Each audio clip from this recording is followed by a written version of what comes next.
The silo stood alone on 3 acres of Nebraska flood plain, like a concrete finger pointing at a sky that didn't care. It was 60 feet tall, 20 feet in diameter, and it hadn't held grain in 19 years. The exterior was the color of old bone, streaked with rust from the metal roof cap, and at its base, a single access door hung on hinges so corroded that opening it required the kind of commitment that most people reserved for decisions they couldn't take back. There was a chain-link fence around the property with a padlock that hadn't been oiled since the Clinton administration. The grass inside the fence was waist-high. A red-winged blackbird had built a nest in the ladder rungs on the silo's eastern face, and the bird regarded any visitor with the suspicion of a homeowner who had not been consulted about the neighborhood's decline. Frank Delgado stood at the gate with the key his father had left him, and a daughter who was trying to see the top. "Is it a rocket ship?" Marisol asked. She was 8 years old, and she asked questions the way other people breathed, constantly, involuntarily, and with the sincere expectation that the universe owed her an answer. "It's a grain silo, mija." "What's grain?" "Wheat, corn, the stuff that becomes cereal." "So, it's a cereal rocket ship." Frank looked down at his daughter. She had dark brown curly hair in 2 pigtails, held by yellow ribbons that were already coming loose, because Marisol's hair had the same relationship with ribbons that water has with holding still. Her bright dark brown eyes were locked on the top of the silo with the particular intensity of a child who has decided that the thing in front of her is interesting and will not be persuaded otherwise. She was wearing a yellow puffy jacket over a striped shirt, jeans, and light-up sneakers that blinked pink with every step, and she was carrying a small red backpack with a cartoon cat patch that she had named Senor Whiskers, and who, she maintained, had opinions about things. "Sure," Frank said. "It's a cereal rocket ship." What was beneath it would be worth $150 million, and the man who put it there had spent 30 years making sure that Frank, and only Frank, would find it. The law offices of Brandt and Whitaker sat on the 2nd floor of a limestone building on Main Street in Elkhorn, Nebraska, above a dentist's office and across the street from a Casey's general store. Frank had been here once before, 22 years ago, when his mother had needed a notary for an immigration document.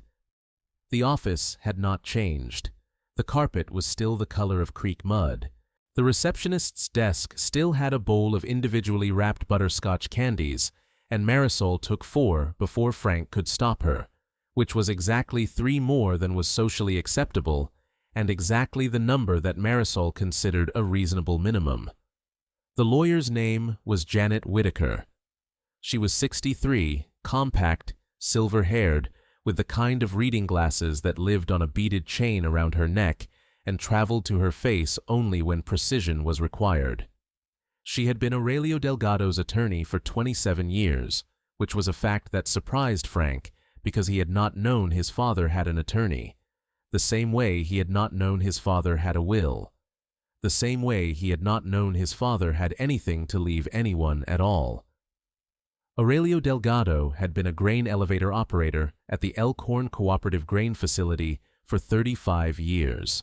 He had emigrated from Guanajuato, Mexico, at 19 with $11, a change of clothes, and the address of a cousin in Omaha who worked at a meatpacking plant. He spoke no English. He learned it the way he learned everything, slowly, thoroughly, and without asking for help. By 23, he had a job at the grain elevator.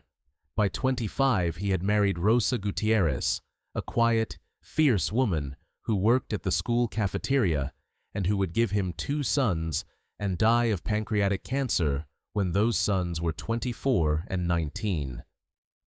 Frank was the younger son. Hector was the older. The differences between them had been apparent from birth and had only deepened with time, the way a crack in a sidewalk deepens each winter until it becomes something you can't step over anymore. Hector was charismatic, quick, restless. He talked fast and moved fast, and made decisions fast, and approximately 40% of those decisions were good ones, which is a batting average that looks impressive until you examine the other 60%. Hector sold cars. Hector sold insurance. Hector sold supplements online for 6 months. Hector had, at various points, been involved in 3 businesses, 2 marriages, and 1 situation involving a poker game in Council Bluffs that the family did not discuss. Frank was the opposite. Frank was slow. Not in the way that unkind people use the word, to mean stupid, but in the way that careful people are slow. The way a man who measures twice and cuts once is slow. The way the tide is slow. Frank did things right. Frank showed up on time. Frank finished what he started. Frank had been the janitor at Elkhorn Ridge Middle School for 14 years, and in those 14 years, he had replaced 1,247 ceiling tiles, unclogged approximately 3,000 toilets, and mopped a cumulative distance that he once calculated, during a slow Tuesday, was roughly the length of the Oregon Trail. He was paid $17.60 an hour. He was, by every measure that mattered to the 640 students who attended Elkhorn Ridge, one of the most important people in the building, and by every measure that appeared on a tax return, one of the least. His wife Elena had understood this disparity and had considered it evidence of a broken system rather than a broken man. Elena Delgado, née Morales, had been a dental hygienist with a laugh that sounded like bells falling downstairs and a conviction that Frank Delgado was the finest person she had ever met. She told him this regularly. She told him this on the morning of March 7th, 3 years ago, 45 minutes before a pickup truck ran a stop sign on Route 275 and hit her Honda Accord on the driver's side and took her out of the world so quickly that the coffee in her cup holder was still warm when the paramedics arrived. Frank had survived Elena's death the way a tree survives a lightning strike, still standing, still alive, but with a scar that ran all the way through him, visible from every angle. He survived by going to work. He survived by making Marisol's lunch every morning, turkey and cheese on wheat, with the crusts cut off, because Marisol had a detailed and non-negotiable position on crusts. He survived by paying the bills on time and keeping the apartment clean and showing up, because that was what Delgado men did.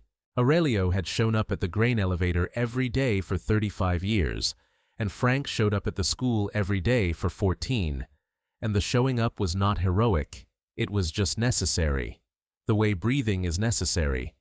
And you did it because the alternative was stopping, and stopping was not available when an 8-year-old needed you to cut the crusts off her sandwich. The apartment on Cumberland Avenue was a 2-bedroom on the 3rd floor of a building that had been built in the 1970s and had aged the way buildings age when they are maintained by landlords who consider maintenance an optional expense. The hallway carpet was a color that didn't exist in nature. The elevator worked on alternate Thursdays. The hot water was reliable from 6 to 7 in the morning and unpredictable at all other times, which meant Frank showered at 6:15 every day and Marisol took baths at 6:30, and the precision of this schedule was one of the invisible structures that held their life together. Frank's morning routine had the quality of choreography.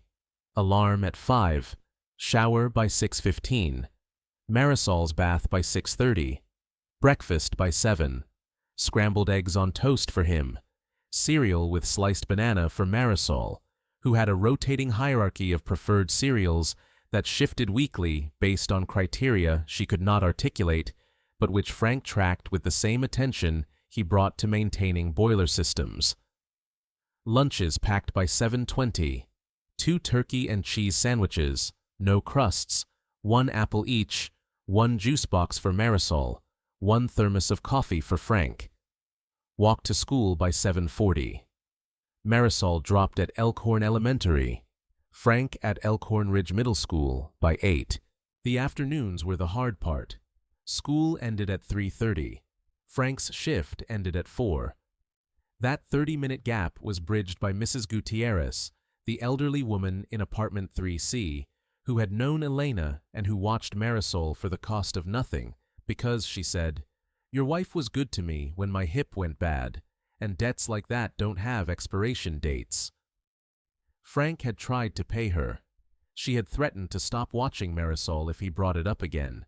He brought her tamales instead, which she accepted, because tamales exist outside the economy of obligation. Aurelio had died on a Sunday.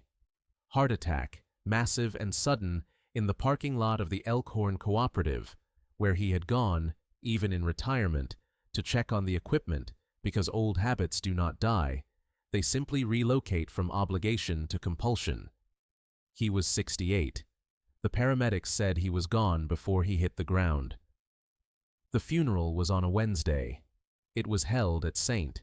Patrick's Catholic Church on Dodge Street, where Aurelio had attended Mass every Sunday for 43 years, sitting in the same pew, third from the back on the left side, wearing the same brown sport coat that Rosa had bought him in 1989, and that still fit, because Aurelio's body, like everything else about him, did not change without deliberation.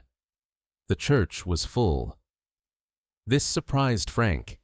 He had always thought of his father as a man who existed in a small circle, a man whose world was the grain elevator and the kitchen table and the Saturday drive to the silo. But the pews were filled with people Frank didn't recognize, men and women who had worked alongside Aurelio at the elevator, neighbors who had seen him walk the same route every morning for 35 years, members of the Knights of Columbus Lodge, where Aurelio had volunteered, silently, for 2 decades, setting up chairs for fish fry Fridays and never once staying for the meal. Father Michael Reyes, who had known Aurelio for 15 years, said during the homily something that Frank would not fully understand until months later. Aurelio Delgado was the kind of man who showed his love through what he built, not what he said. Most of us will spend our entire lives trying to say the right thing. Aurelio spent his life doing the right thing, and the difference between those two approaches is the difference between intention and architecture. Frank wrote the word architecture on the back of the funeral program. He didn't know why. He would understand why later, in a vault, in amber light, surrounded by the evidence of his father's devotion. Frank chose to believe this because the alternative was unbearable. Janet Whittaker's reading glasses came up to her face. She opened a folder. "Your father's estate is divided between his 2 sons," she said. "To Hector Aurelio Delgado, the primary residence at 4412 Maple Drive, valued at approximately $180,000. The savings accounts at First National Bank of Omaha totaling $45,312, and the 2019 Ford F-150. Frank nodded. This was expected. Hector was the eldest. In Aurelio's world, the eldest got the house. This was not favoritism. It was architecture. It was how the structure of the family was built, and you didn't argue with the foundation. To Francisco Miguel Delgado. Janet paused. She removed her glasses. She held them in one hand and looked at Frank, the way doctors look at you before they tell you something that's going to change the way you understand your own body. "Your father left you the property at 7720 County Road 12, the grain silo." The room was silent except for the sound of Marisol unwrapping her 3rd butterscotch. "The grain silo," Frank repeated. "Yes. 3 acres of unincorporated land on the Platte River floodplain. The structure is a decommissioned concrete grain silo, approximately 60 feet in height, built in 1958. The county has the land assessed at 0 value due to floodplain designation. There is an estimated demolition liability of $40,000 associated with the structure." Frank did not move. He did not speak. He performed the math that any person in his position would perform. Hector had received a house, savings, and a truck worth roughly $250,000. Frank had received a concrete tube on a swamp that would cost $40,000 to tear down. "Was there anything else?" Frank asked. His voice was even. He had learned evenness from Aurelio, who had spoken the same way regardless of whether he was discussing the weather or the diagnosis that eventually took Rosa. Evenness was the Delgado way of holding yourself together when the alternative was coming apart. "There was a letter," Janet said. She produced an envelope from the folder. It was a plain white envelope, sealed, with Frank's name written on the front in Aurelio's handwriting, which was the handwriting of a man who had learned English as an adult and who formed each letter with the deliberate care of someone for whom the alphabet was an adopted language rather than a native one. "He asked me to give this to you privately." Privately? He was specific, not in front of Hector. Frank took the envelope. He put it in the chest pocket of his olive-green Carhartt jacket, the jacket Aurelio had given him 4 Christmases ago, the jacket that was too warm for today, but that Frank wore because it smelled like Aurelio's workshop, like machine oil and concrete dust, and the particular warmth of a man who worked with his hands. Hector was waiting in the parking lot, leaning against his black Dodge Ram with his arms crossed. He was 46, taller and leaner than Frank, with slicked-back dark hair going gray at the temples and a narrow face that had the angular quality of a man who was always calculating. He wore a black leather jacket over a button-down shirt, dark jeans, and pointed boots, and a gold chain was visible at his collar, a gift from his second wife, who had left 14 months ago and taken the flat-screen TV and the dog, but not the chain, which either meant she'd forgotten it or considered it beneath her, and Hector had not asked which. "So?" Hector said. "What did you get?" "The silo." Hector's face went through a sequence: surprise, confusion, and then, unmistakably, amusement. Not cruel amusement, not exactly, but the amusement of a man who considers himself practical, looking at a man who has been dealt an impractical hand. "The silo," Hector repeated. He shook his head. "Papa and that damn silo. He spent every weekend out there for 20 years. I always figured he was just sitting in it drinking beer and talking to himself." He looked at Frank. "I'm sorry, hermano. I know that's not what you were hoping for." Frank said nothing. What he was hoping for was his father back. Real estate was a poor substitute. "Listen," Hector said, and his voice dropped into the register that meant he was about to offer something he considered generous. "Linda and I talked about it. We'll cover the demolition cost. Get that concrete torn down, clear the land. Maybe the county will take the acreage back. You shouldn't have to carry that." "I'll think about it." "There's nothing to think about, Frank. It's a grain silo on a floodplain. It's literally worth less than nothing." "I said I'll think about it." Hector studied him for a moment. Then he shrugged, the way he always shrugged, with his whole upper body, a gesture that communicated both acceptance and mild contempt. He got in the Dodge Ram. He drove away. The engine sound faded, and what remained was the parking lot, and the November wind, and Marisol, who had finished all 4 butterscotch candies and was now inspecting a beetle on the curb with the forensic attention of a future entomologist. Frank opened the letter that night. He waited until Marisol was asleep, which required the full bedtime ritual. 2 chapters of the book they were reading together, a glass of water, a negotiation about whether Mr. Whiskers needed his own glass of water.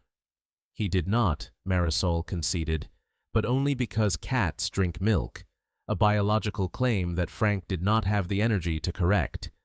And finally, silence, the deep cellular silence of a sleeping child. Frank sat at the kitchen table in the apartment on Cumberland Avenue. The apartment was small, 2 bedrooms, 1 bathroom, a kitchen with a stove that heated unevenly, and a refrigerator that hummed a note approximately between B-flat and C. Elena's photograph was on the wall above the table, and Marisol's drawings were taped to the refrigerator, a gallery of yellow suns and purple horses, and a recurring character that Marisol called Big Cloud, who appeared in approximately 70% of her artistic output, and who, she explained, was everyone's friend, but also kind of mysterious. He opened the envelope. Mijo, the letter began.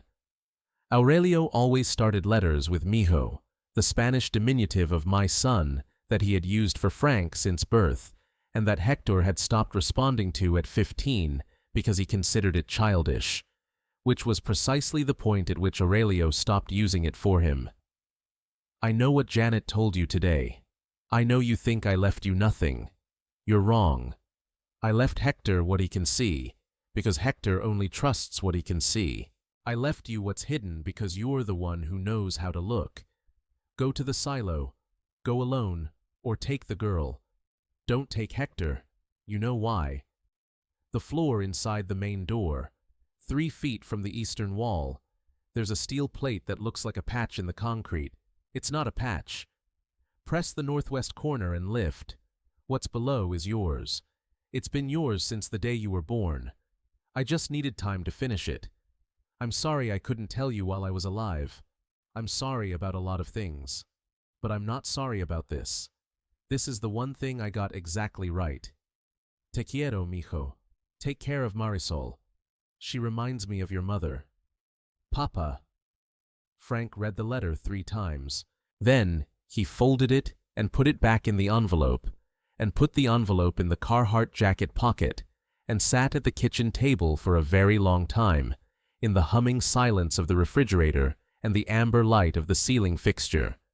And he did not cry because Delgado men did not cry in kitchens. They cried in parking lots and workshops and places where no one could see. And this was not a rule anyone had spoken aloud. It was simply understood, the way gravity is understood, by its effects rather than its explanation. He barely slept the night after reading the letter. He lay in the dark and listened to the refrigerator hum its B-flat to C note and thought about his father, about the quiet, about the 35 years at the grain elevator, the same building every day, the same machines, the same routine, the same man in the same tan Carhartt jacket driving the same route to the same parking lot. Frank had always assumed that his father's life was simple because his father's behavior was simple. Aurelio went to work.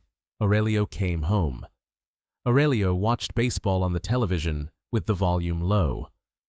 On Saturdays, Aurelio drove to the silo, which everyone assumed was his version of a fishing trip, a man's excuse to be alone with his thoughts. The letter changed the geometry of this understanding. Every Saturday for 20 years, not sitting, not drinking, building, carrying, wiring, pouring concrete, welding steel racks, acquiring barrels at estate sales across 3 states, filing mineral rights through an attorney nobody knew he had. Every Saturday for 20 years, and not a word to anyone, not a hint, not a single crack in the surface of the quiet, patient, invisible man who ate dinner with his sons and watched baseball with the volume low, and who, in the privacy of a concrete cylinder on a floodplain, had been constructing a future that no one in his life suspected existed. Frank understood something about his father in the dark of that apartment that he had never understood before. Aurelio's silence was not absence. It was architecture. It was the load-bearing wall of a structure that could not be built in the open. He went on Saturday. He told Marisol they were going on an adventure. She packed Senor Whiskers and a juice box and wore her light-up sneakers and announced in the car that she was ready for whatever. Frank drove the Honda Civic that had been Elena's car and that still had Elena's air freshener hanging from the rearview mirror, a lavender tree shape that had stopped smelling like lavender 2 years ago, but that neither Frank nor Marisol would remove, because removing it would mean acknowledging that it had stopped working, and they were not ready to acknowledge that about anything. County Road 12 was flat. Nebraska flat, which is a specific kind of flat that other states' flat aspires to, a flatness so complete that you can see the curvature of the earth if you stand on something moderately tall, which was the only advantage the grain silo had ever offered anyone. The road was gravel.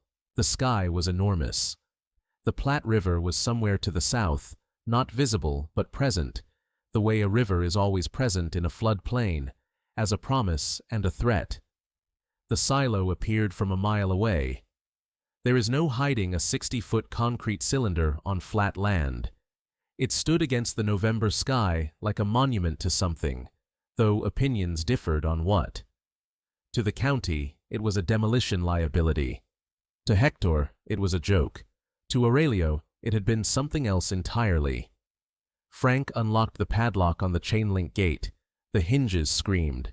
Marisol covered her ears and giggled.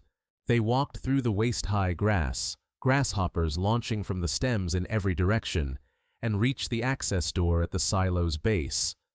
The door was heavy, solid steel, rusted on the outside but, Frank noticed as he worked the handle, recently oiled on the inside. The handle turned smoothly.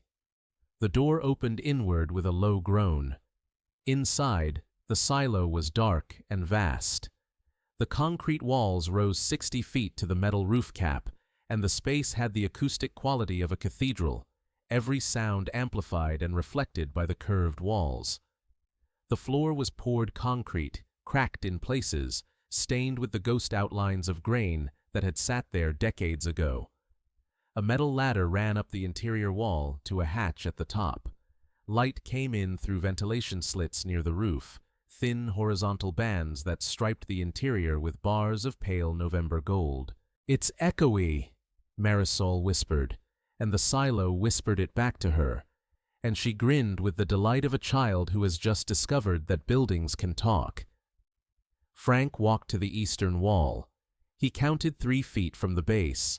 He found the steel plate.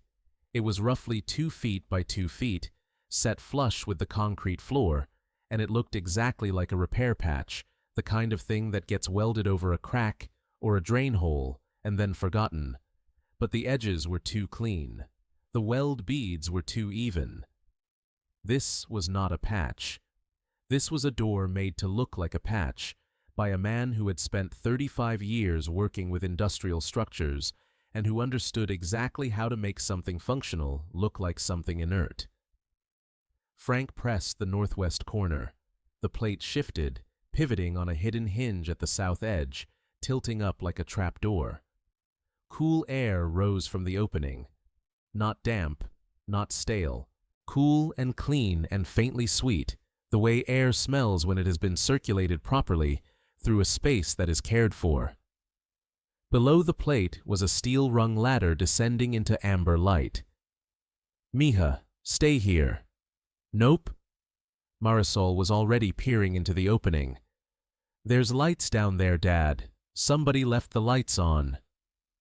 The lights were on a timer. Frank would discover this later. Aurelio had wired the underground space to a solar panel mounted on the silo's southern face, disguised as part of a weather monitoring station that no one had ever questioned because no one pays attention to weather monitoring stations. The system powered ventilation fans, a dehumidifier, and the lighting circuit, which activated when the hatch was opened and stayed on for 4 hours, which was exactly how long Aurelio's Saturday visits had lasted, every week for 20 years. Frank descended the ladder. 15 feet. The rungs were steel, powder-coated, no rust. At the bottom, his boots hit a poured concrete floor, smooth and level, and he stepped into the space and stopped. The chamber was the same diameter as the silo above it, 20 feet across, a perfect circle carved into the Nebraska earth and lined with reinforced concrete that Aurelio had poured himself, on weekends, over the course of 3 years. The ceiling was 8 feet high, arched slightly for structural integrity. The air was cool, 62 degrees, maintained by the ventilation system with a precision that spoke of engineering, not luck.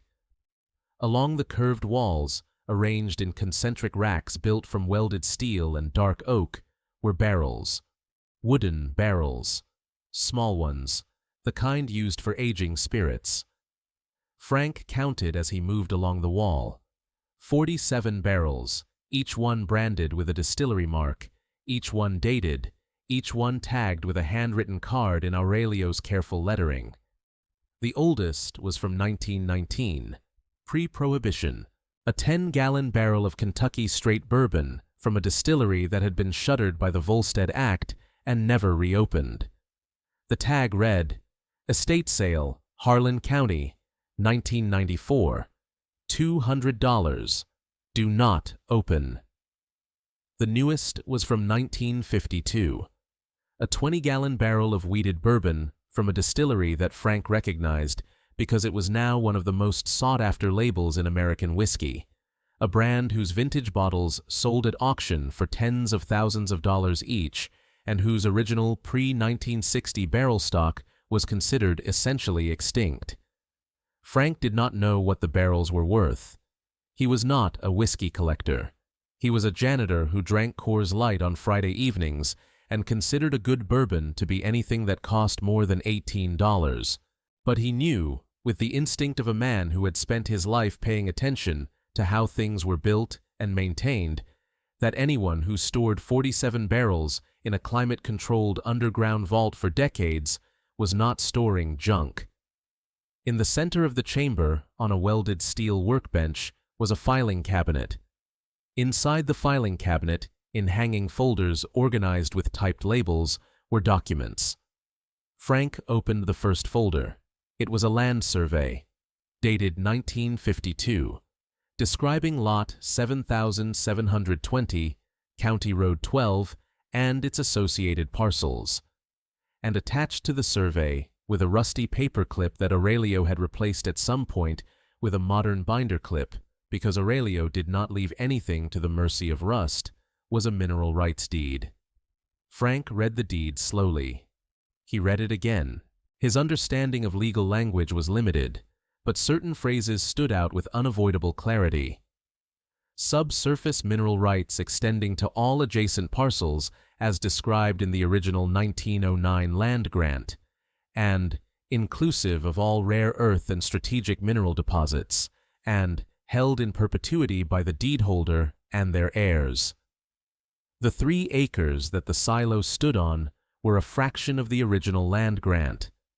The mineral rights, according to documents that Aurelio had filed through Janet Whitaker 23 years ago, extended to a 200-acre parcel that included land now under active geological survey by the Department of Energy for rare earth element deposits, specifically cerium, neodymium, and dysprosium, minerals critical to the production of electric vehicle motors, wind turbines, and advanced electronics.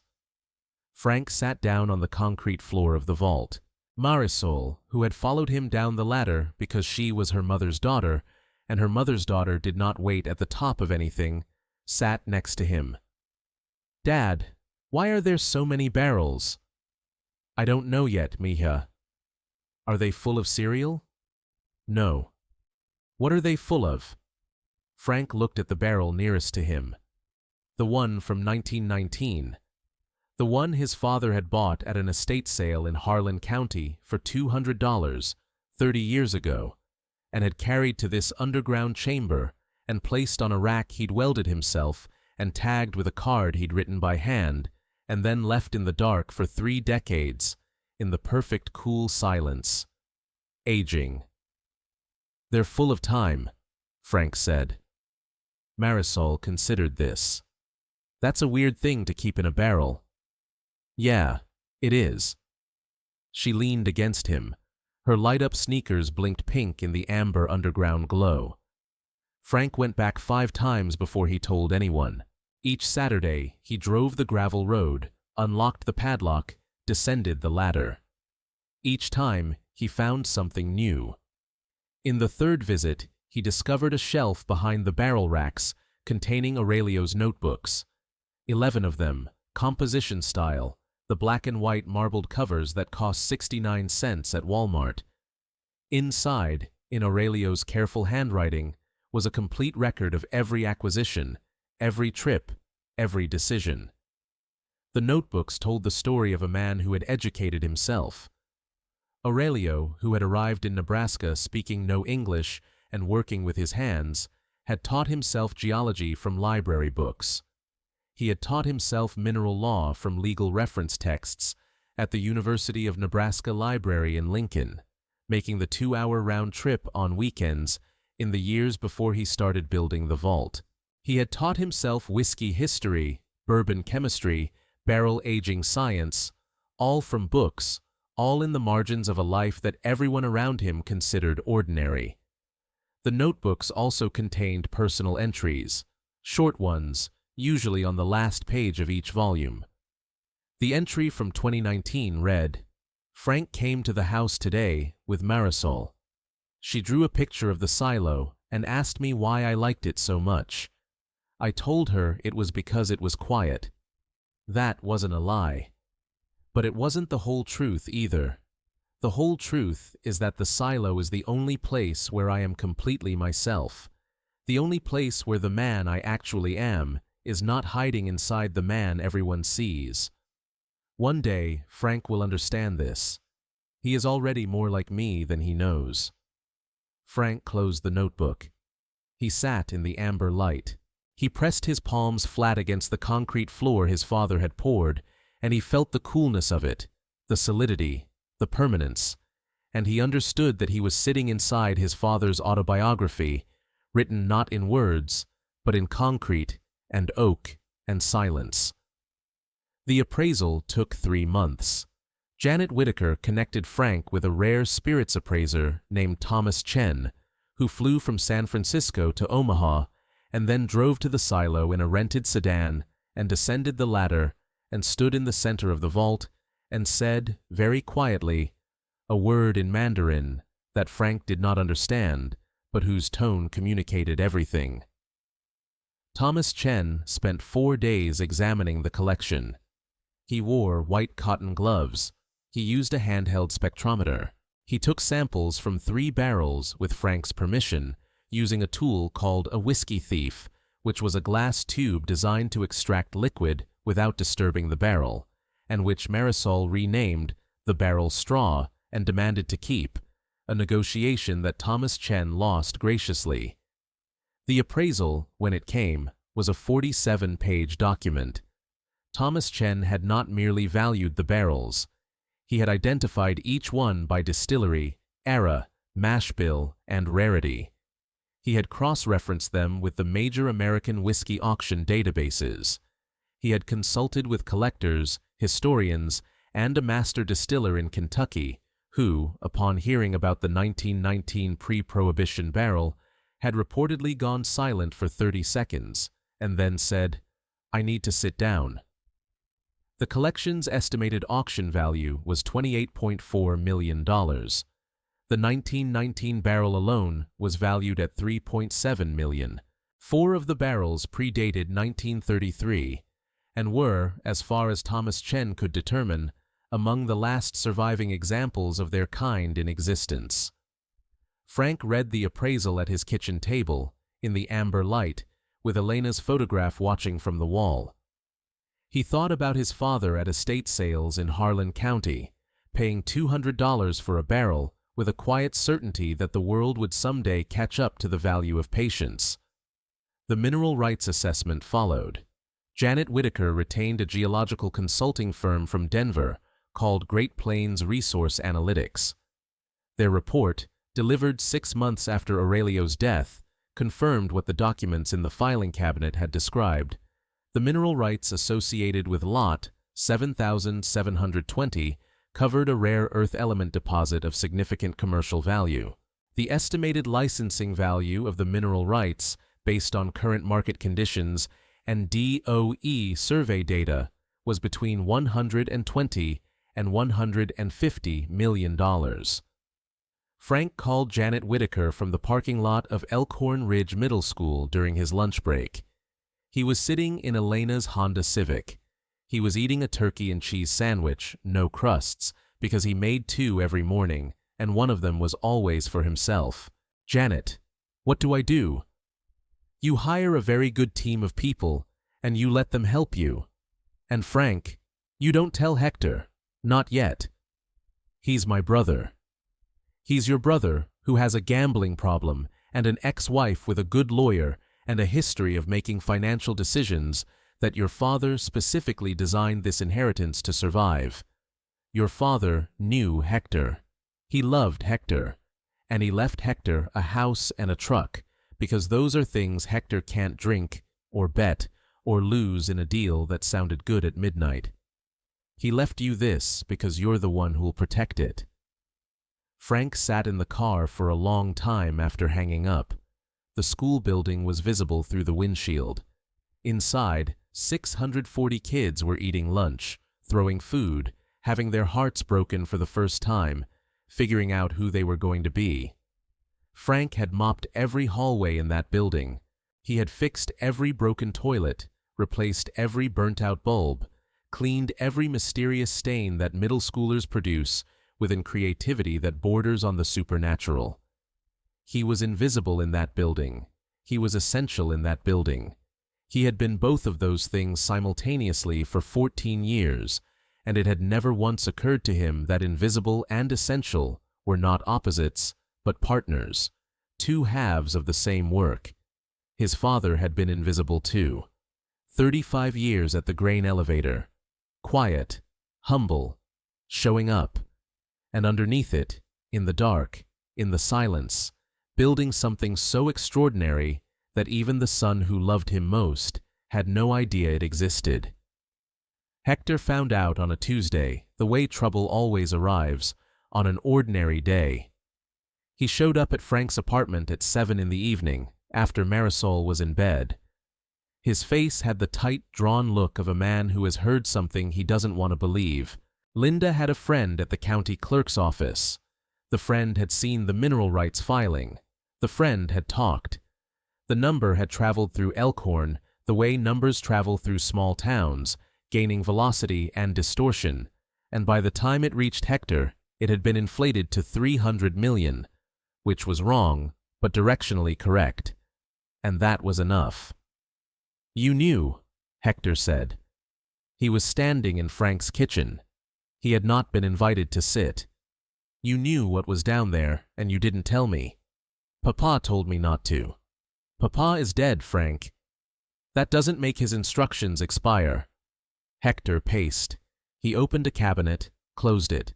He gripped the edge of the counter with both hands. This is family money. This is Delgado money. You don't get to sit on $150 million because our father wrote you a letter.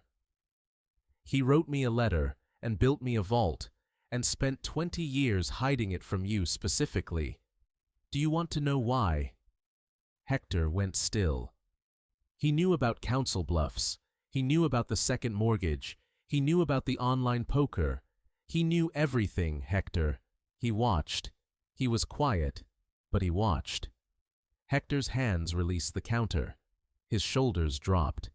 He stood in Frank's kitchen looking exactly like what he was, a 46-year-old man confronting the fact that his father had loved him enough to leave him a house, but had not trusted him enough to leave him a secret. He loved you, Frank said. The house, the truck, the savings. That's not nothing. That's a life. He left you a life. He left me a responsibility. There's a difference, and I don't think you'd trade if you actually thought about it. Hector left. He did not slam the door.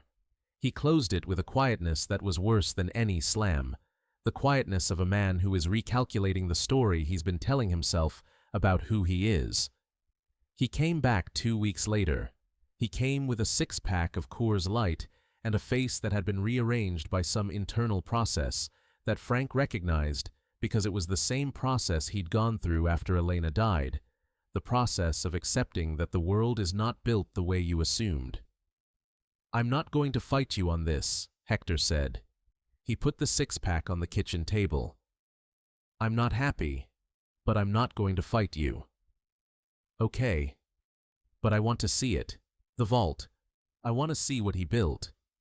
Frank took Hector to the silo on a Saturday. They descended the ladder together.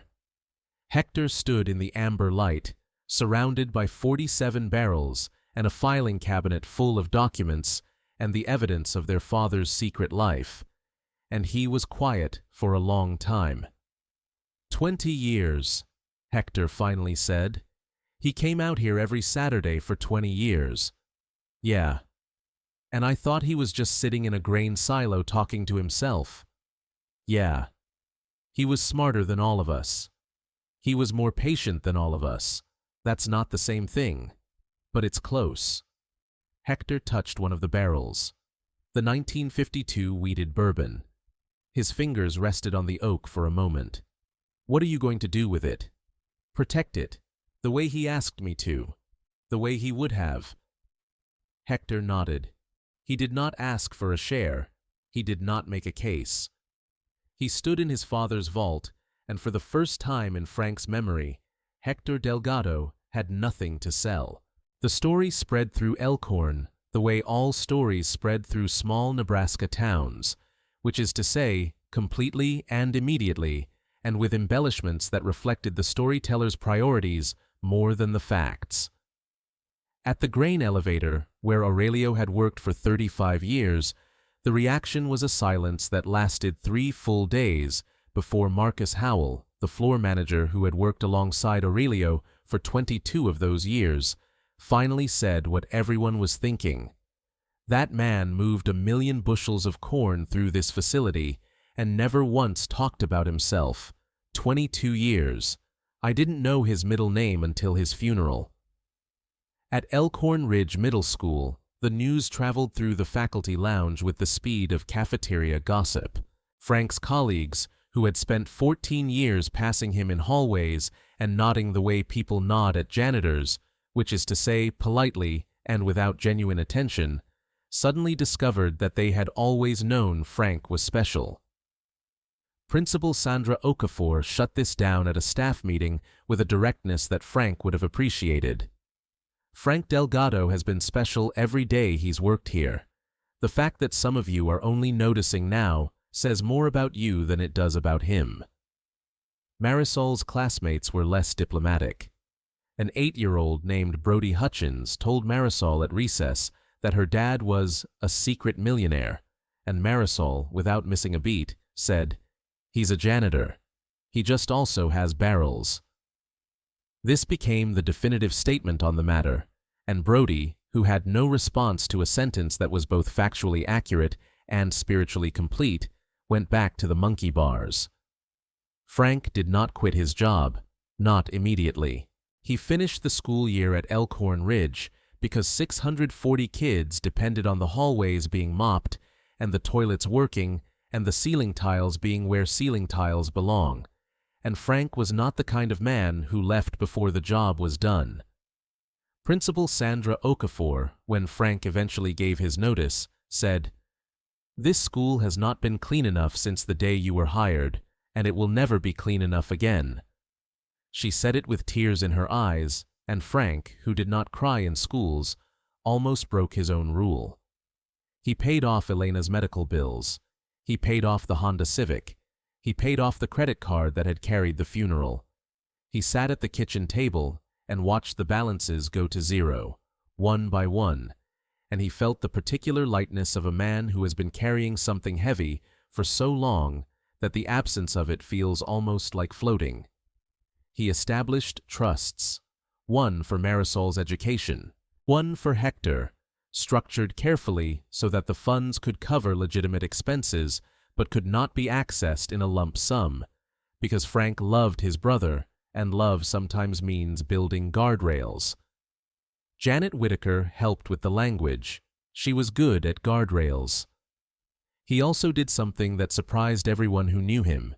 He enrolled in a weekend continuing education program at the University of Nebraska studying geology. Not because he planned to become a geologist, because he wanted to understand what his father had understood. He wanted to read the land the way Aurelio had read it, to look at a floodplain and see not worthless acreage, but a mineral deposit, to look at a grain silo and see not a demolition liability, but a vault. The professor, a woman named Dr. Catherine Marsh, who had been teaching introductory geology for 30 years and who had seen every possible variety of adult learner walk through her door, told Frank after his second class that he had a structural mind, which meant he understood how things were built from the ground up. She said it as a compliment.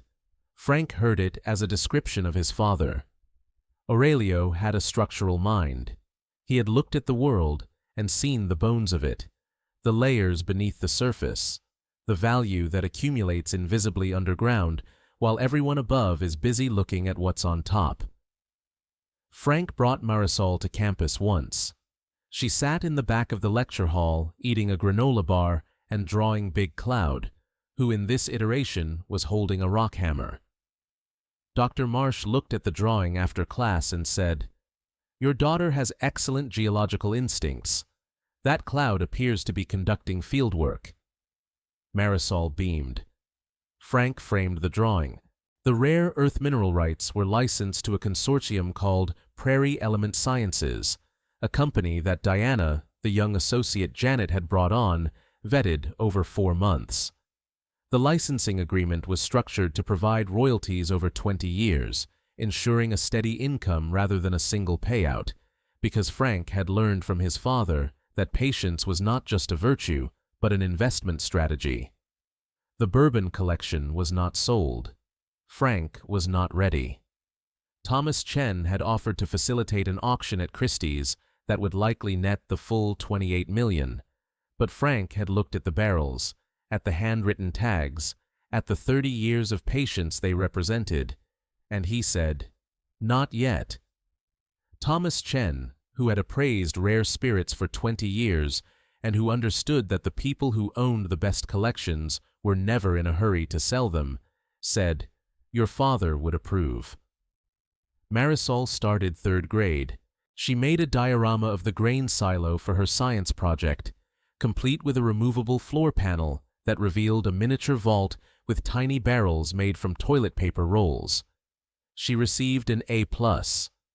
Her teacher, a young woman named Miss Nguyen, wrote on the rubric, "Exceptional attention to structural detail. The hidden compartment was a very creative touch." Frank framed the rubric. He hung it on the refrigerator next to Marisol's drawing of Big Cloud, who was now depicted holding a barrel, because Marisol's artistic universe expanded to incorporate new information, the way her father's life had expanded to incorporate a fortune, gradually, and without losing its essential shape. On weekends, Marisol came to the silo with Frank.